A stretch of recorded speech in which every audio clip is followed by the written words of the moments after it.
Muli na namang naging sentro ng usapan online si Kiray Celis matapos mag-viral ang prenup photoshoot nila ng fiancé niyang si Stefan Estopia sa Japan.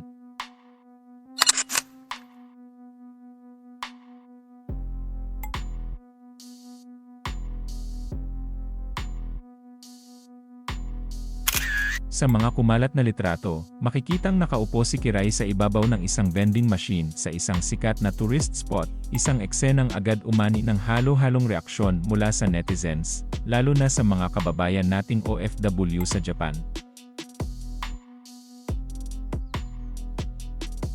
Marami ang nagsabi na tila hindi raw ito akma, lalo na't nasa ibang bansa si Kiray kung saan mataas ang respeto ng mga Hapon sa kanilang mga public property.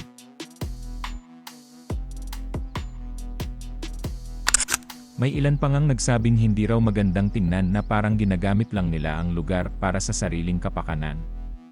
Pero hindi naman ito pinalampas ng komedyana.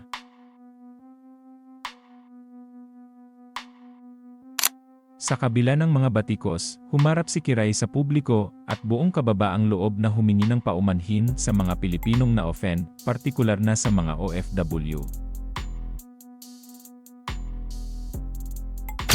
Naiintindihan daw niya ang kanilang mga reaksyon at aminado siyang may mga bagay siyang natutunan mula sa nangyari. Sa mga na-offend, na mga nagalit, na mga Filipino, or yung mga OFW po, pasensya na po. Pinaliwanag ni Kiray na may permiso sila mula sa mga otoridad sa Japan para sa kanilang prenup shoot, kaya wala silang nilabag na batas at walang naagrabyado.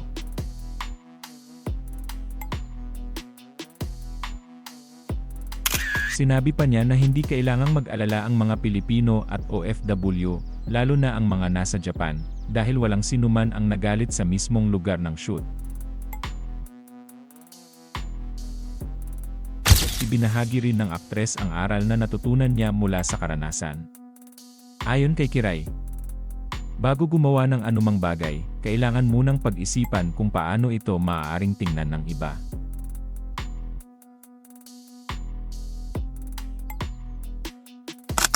Aminado siya na inakala niyang simpleng bagay lang ito para sa kanya at sa mga kaibigan niya, pero napagtanto niyang malaking issue pala ito para sa iba.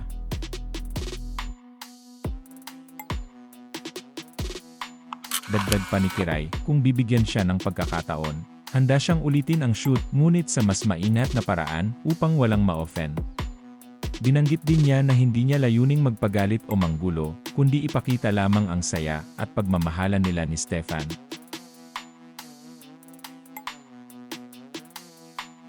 Sa pagtatapos ng kanyang pahayag, taos-puso siyang humingi ng paumanhin sa lahat ng mga nasaktan sa ginawa niya. Sinabi ni Kiray na hindi na dapat magalit ang publiko dahil wala namang nasaktan at ginawa nila ito for love.